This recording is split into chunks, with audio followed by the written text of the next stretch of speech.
Hello, hello. Here we are, you guys. Oh, I can't believe it's already Thursday. It's amazing how fast these days go. But today we're going to be talking all about what impedes comprehension. Maybe you think and you wonder, why is it that some kids struggle with comprehension while other kids, they just seem to get it. Like they read it, they understand it. And it's hard to know, like, what is actually stopping them from understanding. And I wish I could tell you that it was just one thing across the board for all kids. But sadly, that is not the case. In fact, there are many things that can be impeding a kid's comprehension, and we're going to be talking about 10 of them today. In fact, number 7 is my favorite one to talk about. So keep listening to hear about all of the ways that um, comprehension can be impeded. Okay, so what's going on? One thing that can be going on, and this might seem simple but not simple, is background knowledge. So sometimes being able to find a kid's reading comprehension level can be significantly impacted by how much background knowledge they already have. Somebody with a lot of background knowledge on a topic might read something at a higher level than somebody who has no background knowledge on that topic, right? That makes sense. Like when we think about it theoretically, but how does that really impact kids, right? They're constantly being forced to read things that they don't have any background knowledge in. That's why they can relate a lot of times to the fiction books that they're reading, right? Because they're, especially like real, fiction that is based off of characters that are just like them. They're in school and they're doing different things like Diary of a Wimpy Kid books. Kids can really relate to those, and so they might have a higher comprehension level than with fiction. But then when it comes to like learning about new things, nonfiction, and they've never had those kinds of experiences, they can struggle. Like if I didn't know anything about Abraham Lincoln, being able to read a book about Abraham Lincoln and slavery and all that he did for, during the Civil War and the Emancipation Proclamation. This is all like so much gibberish that feels like it's being like thrown at us that it becomes really, really difficult. So we have to, for kids that struggle with having a big, poor, you know, background knowledge, we have to think about where is their background knowledge before they read this passage and how much time do I need to spend on background knowledge for them so that they can be successful once they begin reading that passage. So, thanks for joining us, Sharon, today. Woo, woo. So glad you are here. We're talking all about what impedes comprehension. Let's see if you can guess what are some of the things that impede comprehension. Type them into the chat. We're going to see if you can guess any of the 10. The very first one we just talked about was background knowledge. And background knowledge, we need to, in most cases, we need to activate the background knowledge. For most kids, I can activate background knowledge by taking a look at the words, maybe doing a picture walk, looking at the information that's already presented in the table of contents. That will activate my background knowledge a little bit, like, oh, okay, we're going to be learning about this. And all of a sudden, we start putting the pieces together, and now we're ready to learn about it, right? Versus just kind of jumping on into the book cold turkey.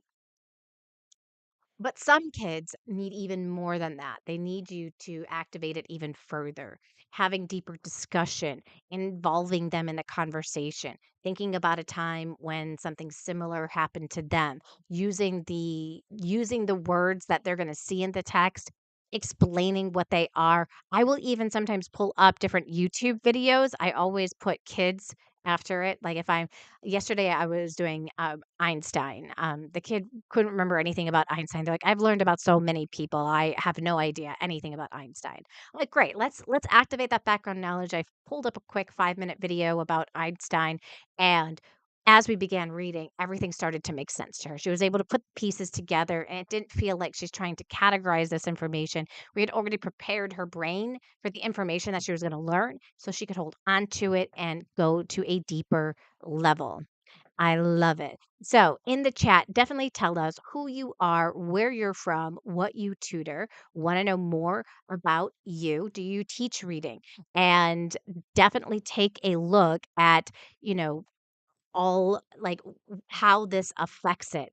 You know what? I am so glad that you mentioned this because Elizabeth Tallis wrote in second language learners, struggle with reading comprehension. Right, and this is a big reason why, because they don't have those words in their vocabulary to hold on to the meaning of the text, right? And so that is gonna make it really, really difficult for them. So, I actually have that as number 4. So we'll get back to that one. Number 2 is phonics. Phonics is a reason why kids will struggle, okay? If I can't pronounce a word, then I'm going to struggle with being able to tell you what the passage was about, especially if it was a story critical word. So this happens all the time. Like if I'm doing the testing with my students and we pick out, I don't pre-teach or do any of those kinds of things, but I'll ask them what their background knowledge is. I ask them some pre-questions ahead of time to find out what do they know. And as they're reading, every single kid really struggles with this word, C-O-M-B, comb. They look at it as combining, if it's combing, right? Or they'll say cob or cobe or comb, and they, like, sound it out, or comb, right? Comb. And they're struggling with the word. They can't figure it out. It's not there for them. So, if that is a story critical word, like it was in the passage about that I was reading about, wool from sheep to you, those kids struggled then with being able to answer the question that said, "After you shear the sheep, what's the next step?" Well, they couldn't get combing because they couldn't pronounce that word, right? So they can't get the answer correct. So if they struggle with pronouncing words, that is going to impede them from holding on to the meaning of the text. Now, you're going to find that sometimes there are kids that they have a high level of mistakes, but they still hold on to the text. Those are a lot of times, my dyslexics. Those kids will hold on to the meaning of the text, even though they made so many mistakes. And you're like, how did you do that? Like, it blows my mind every single time. But for most kids, you can only make, like, a small percentage of mistakes and still hold on to the meaning of the text. For most kids, it's between 5 and 8%. If you make more than 8% mistakes on a page, you will struggle with being able to hold on to the meaning. Number 3 is fluency. So I've been having just this huge core group of kids this summer where fluency was actually the reason why they were struggling with holding on to the text. And I'm not necessarily talking about speed. I mean, that's a piece of fluency. Yes, I can get a kid to speed on up, but if they're not understanding what they're reading, speeding them up is not going to help them a lot better. We have to actually look a little bit deeper at fluency to find out what is impeding them. So if I take a look at fluency, fluency is also about stopping at the punctuation properly. And you will find so many kids that they will see a period and they slide right past it. If I combine 2 sentences, and they don't usually, like, combine them, like, both together, like, super, super fast. They'll combine them together, and then they stop at, like, the 2nd or 3rd word in that next sentence. And so, all of a sudden, it doesn't make sense. It's, grandma all of a sudden uh, ate grandma. Well, I can't remember the name of that one. Somebody has gotta know that one. Somebody ate grandma, right? Um, there's a a t typical, like, one that people use to explain, like, what's happening here when they're skipping over the punctuation, but the punctuation is super critical, and so for that, kids need to know, how long do I stop when I see a comma?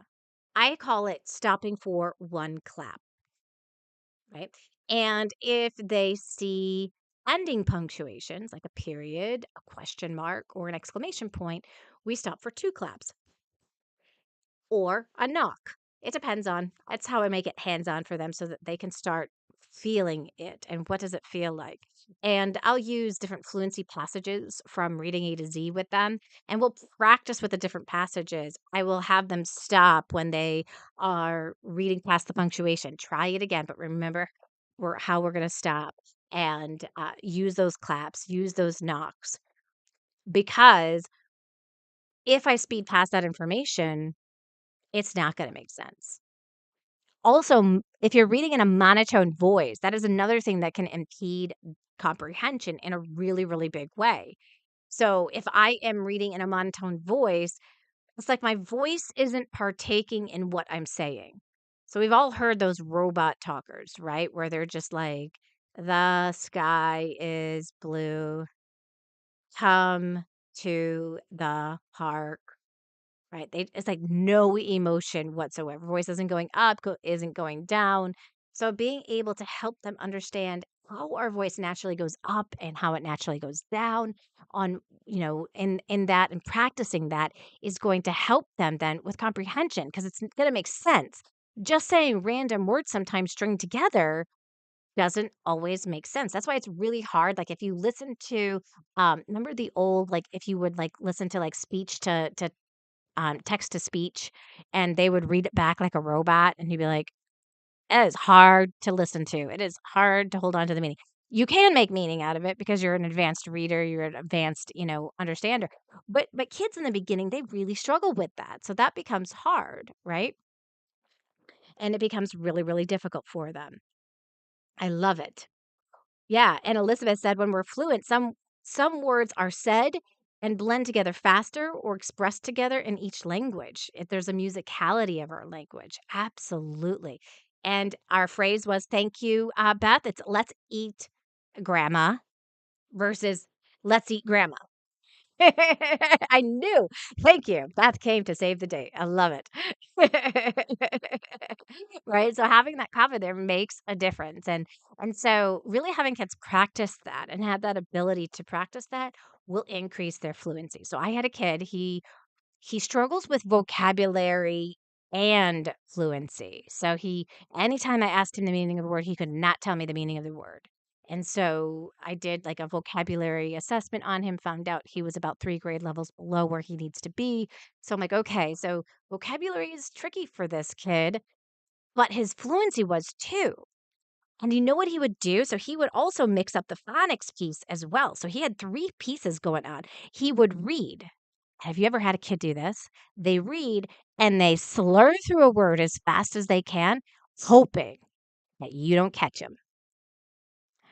And so what I first had to do was say, "Did that make sense?" And he'd be like, "No."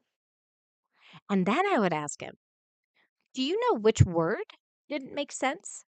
And he did. He was able to go back at it. And I'd say, "Try again." The kid actually had the phonics skills. He just didn't want to apply them when it came to this new word that maybe he hasn't seen a lot in writing. So he'd just slur his way through it. But it completely messed up his comprehension. And on top of that, he was then reading past the punctuation and not stopping appropriate. So put those 2 pieces together of actually 3 pieces, right? I struggle with learning new words. I slur through the words I don't feel like taking the time to figure out, and I'm gonna read past the punctuation. Can you see how all 3 of those things would definitely lead to a kid struggling with comprehension? Absolutely. And let's throw on top of that, that he's got ADHD on top of it. Like, oh my gosh. Okay, so we gotta attack that one at a time so that we can get it so he's understanding. So the first step for me with that particular child was, okay, let's get him to recognize that something didn't make sense there. That's called monitoring your comprehension. So I would have him go on back and he would fix it all on his own and it would make sense. And then I would ask him, did that make sense? And he'd say, yes. So it wasn't just like letting him off the hook there, right? Of, okay, you got it now. I'm not going to ask you if you think that makes sense. I actually wanted to know, did that make sense? Because I also knew he struggled with vocabulary. So if he didn't know the meaning of that word, we could address that right there, right? So I could kind of take care of those 2 things. Once I got him to stop slurring past those words and read the words accurately, we then were able to take a look at that punctuation. Be like, okay, now we got to take a look at punctuation. Let's focus on that piece of it. And as soon as we did that, amazing things happened. His comprehension flew. So there were times where he struggled with the phonics piece because he didn't feel like taking the time to do it. He just wanted to be done. And that's what it kind of felt like. But he just didn't want to take the time to process that specific word. Now, he actually reads at a slower pace than he was reading before. But for him, that's better because he's understanding more of what he's reading. I would rather a kid read slower, understand what they're reading, than speed through something as fast as they possibly can and not be able to tell me anything that they just read. That doesn't make any sense. So I think that's those are some definite things that can pull up some difficulties there. Aw, thank you. So, somebody inside the Facebook group just said, "Works like magic." Got that from your reading interventionist. I love it. Thank you. Um, yeah, the reading interventionist is where I teach everybody all of the different steps that I utilize and being able to analyze, like, where are the areas that the kid is struggling so that I can provide the right instruction for that kid, right? If I just have a kid who's struggling with comprehension, I cannot approach him like every other kid that struggles with comprehension. I have to think about what is holding him back from being able to comprehend. And that's where all of these different pieces we're talking about today make every comprehension kit just a little bit different.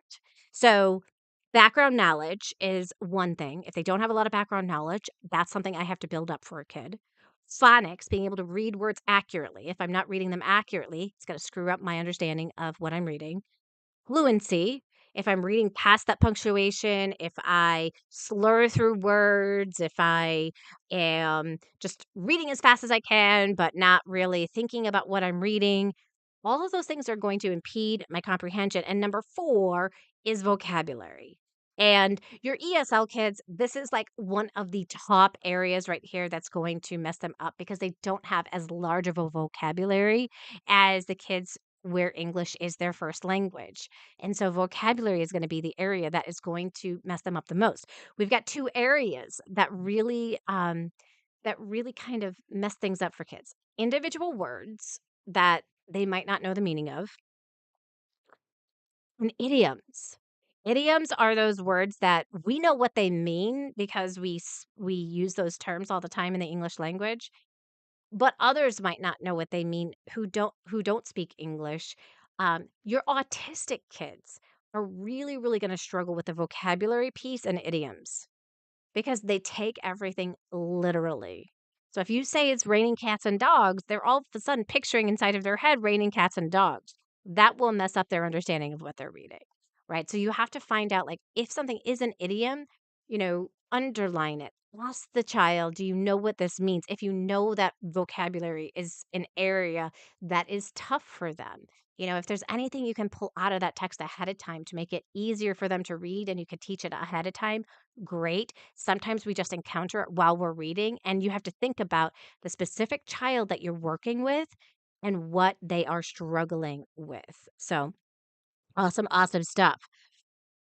Now, a lot of us just think about this I talked about this like 5 to 8% rule, right?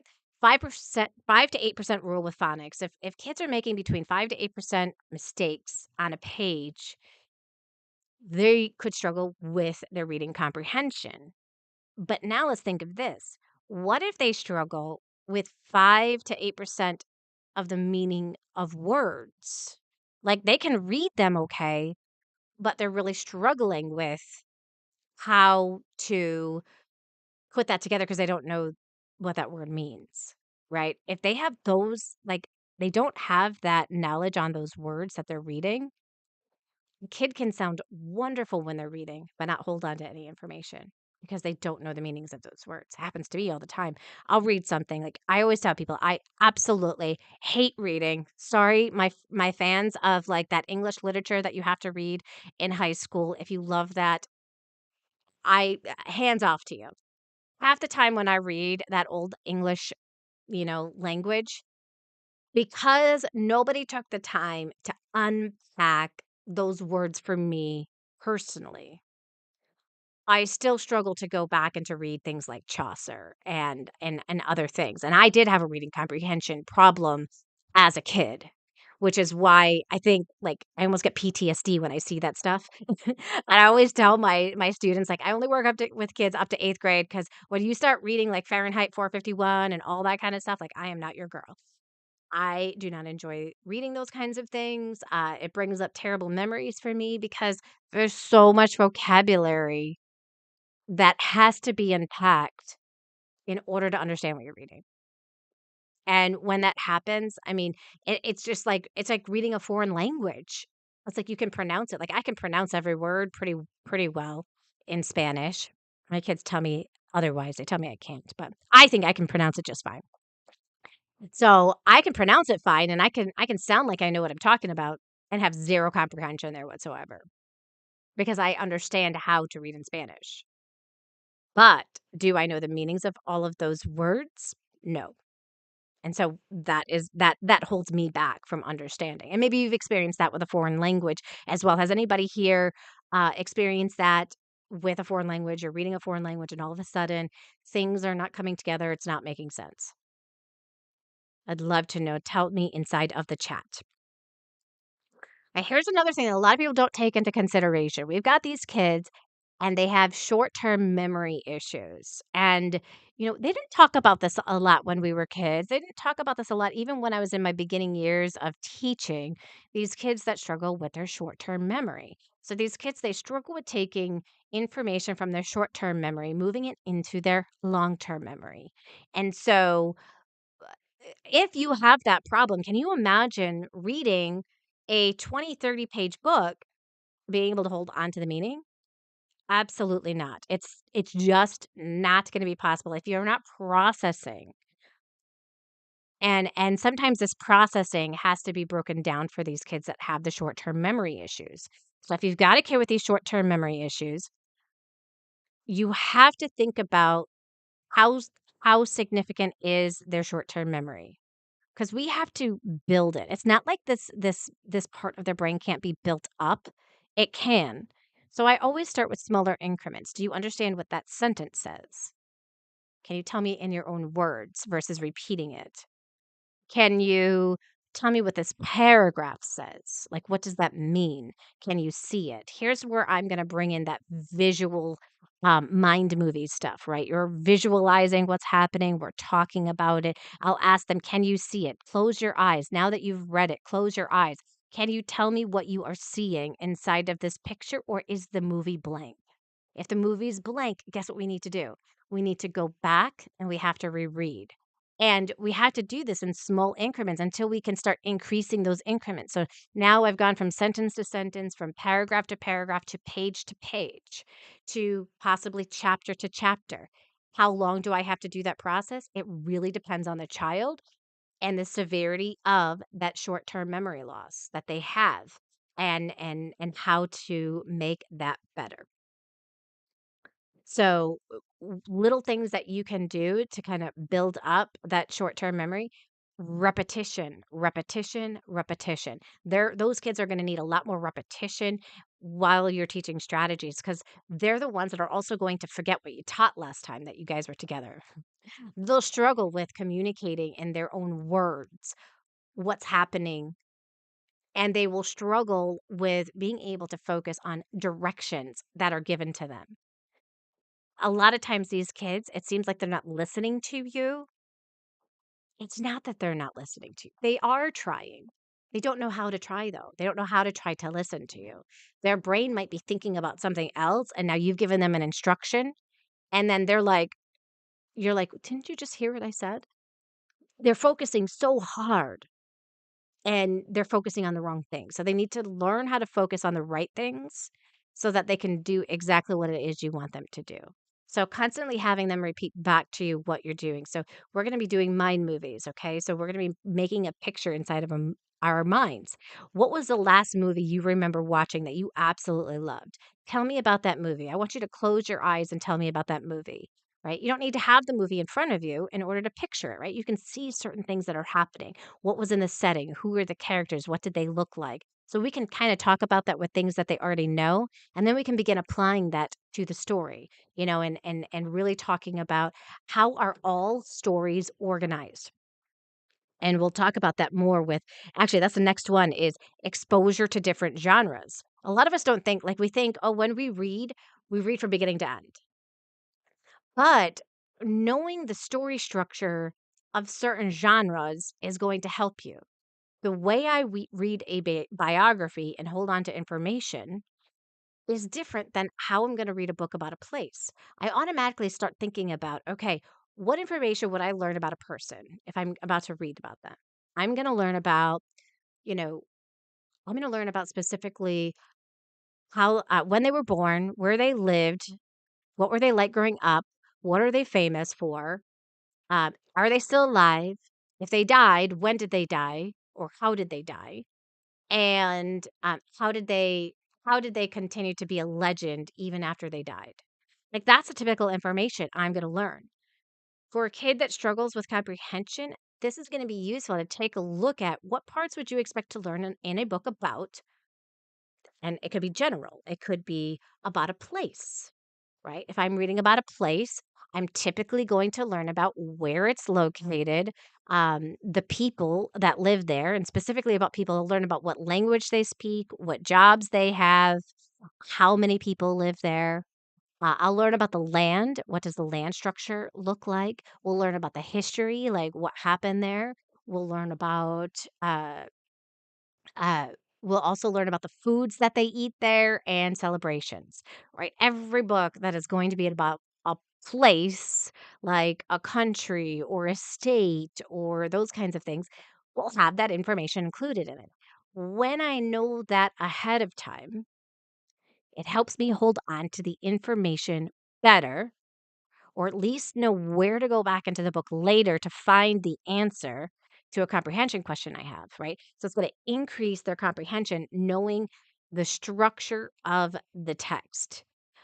Even knowing uh, just simple, those are like simple things that we can definitely be teaching them. The seventh thing, and I said this is the one nearest and dearest to my heart because this is a lot of the kids that I work with. They have this, and there's even still people today that they don't even believe it exists, and it breaks my heart because we have kids that are suffering in silence. They are saying to themselves, "I'm dumb," right? And so their own thoughts about themselves are impeding their comprehension. Because if I'm dumb, then there's why bother? Like, why bother trying, right? And we are not identifying who these kids are fast enough. Now, the state of California has decided that they are going to do early childhood testing to find out, do we have kids that could possibly have this? And they're taking actions to be able to provide them the right support as early as kindergarten. So if you haven't guessed yet by now which one I'm talking about, that is dyslexia. Now, we've got a group of dyslexics that have this incredible comprehension level. And I'm like, seriously? Like, how did you understand that based off of what you just read? They've got high level of background knowledge. They've got a huge vocabulary, those kids. Just their phonics isn't as up to par where it needs to be. But wow, they can hold on to that meeting. And it's absolutely incredible.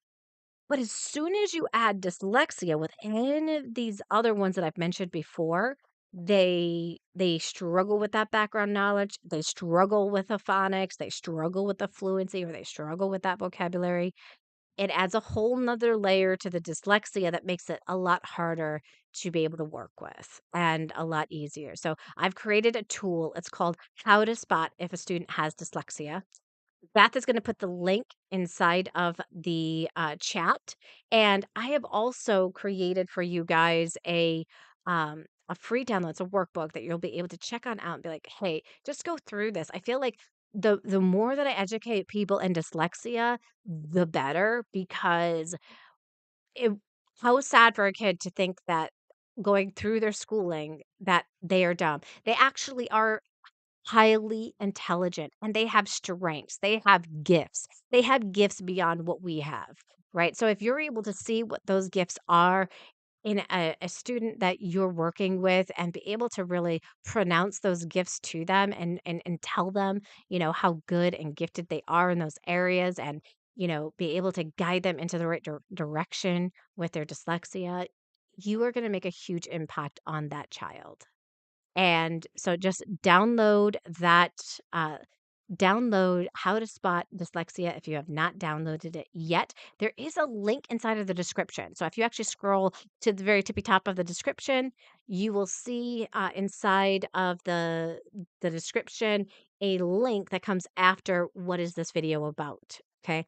And you'll be able to check that out and be able to help them. But there are those kids with dyslexia that will struggle with comprehension because it's layers. Every kid that with dyslexia does not look exactly the same. And so using just a one size fits all approach will not work for every single dyslexic. I've watched dyslexics go through programs that have been proven to work for dyslexics. They didn't work for this kid over here or that kid over there, right? And sometimes what these kids need is one-on-one, right? A lot of the programs that they get put into are still whole group, whole class, other kids that struggle just as much as they do. And so they're kind of missing that next component of that one-on-one instruction. Like, let me take a look at what's happening for you. Let me close that gap and let me help make things better for you. Number 8, I kind of alluded to this one a little bit before, and that was not knowing how to monitor comprehension. Okay. Not knowing how to monitor comprehension. Monitoring is knowing when things are starting to break down for me. We all have this at some level, right? That we struggle with monitoring our comprehension. You're reading, and all of a sudden, like, you're glancing over each of the words. You're even saying the words inside of your head, but you've totally blitzed out. You're thinking about, you know, that fight that you had this morning with someone, or you're thinking about what you're going to do later on in the day, right? We just blitz out. The reason why you know you blitzed out is because you can monitor your comprehension. You've realized, wait, I don't remember anything I read. And now you have to determine, do I need to go back and reread it? Or do I feel like I'm still good and I can continue going on, right? We could do that as adults. But kids that struggle with reading comprehension, they don't know the difference. They don't even know that it's happening. So being able to have those conversations with them and say, hey, um, this isn't I can tell that this isn't making sense to you. Or is the mind movie there? Are you able to see it? Are you able to figure out what's going on based off of what we just read? Or what do you think of this? Like, just asking them some basic, like, right there questions to see if they're really truly understanding what they're reading. And if they're not, say, okay, so at what point do you feel like your brain just kind of stopped thinking as you were reading? Going through that, teaching them, what does monitoring comprehension look like? Did that make sense? That is one that will come through as they read through, like my little guy who was reading, and he thought he was pulling one over my eyes because he was slurring through that word, right? And like, I hope she doesn't catch it. And all of a sudden I'm like, did that make sense? And he'll be like, no. Where did it break down? And he was able to then find the word that broke down for him, right? For him, it could, at some point, he could have just stopped paying attention, which is why he just slurred through the word because he's not paying attention to what would make sense there. When they think about, does it make sense? They have that ability to go back and fix it. But sometimes this can happen for pages and pages and pages where not making sense, not thinking about what I'm reading. I'm just kind of doing my thing, doing what my teacher's asking me to do and not really focusing, right? So it does take monitoring your comprehension takes a high level of awareness, but we could talk through these things with kids so that they have a higher level. Number 9 is ADHD. So like an ADHD kid, like think about their brain as fireworks, right? It's just going pew, pew, pew, pew, pew, pew, pew, pew, pew, pew, pew, pew. And it's not just like any fireworks. It's like the grand finale of fireworks, right? They have all these different things. And you add on to that um, noises that are happening on the outside. And these kids are like this. As soon as they hear a noise, they're like this. They're like my dog. And I'm not comparing kids to dogs, but kind of am. but my dog, like he sees something and he's like, bark, bark, bark, bark, bark, bark, bark. Like it doesn't matter what he was thinking about before that poor dog. He has been taken out of his element. And now that's all he can think about is that noise. Well, that's our ADHD kids, right? So you put them into that situation. I have one kid who has severe ADHD and they do their tutoring in the kitchen, and dad is always slamming things around in the kitchen. Like, I can hear pots and pans and all these kinds of things, um, and this kid's eyes go over here. I'm like, "Okay, back to the screen. Let's refocus." Um, but even inside of his own brain, like, a thought comes to his brain, which then breaks his focus or his train of thought, right?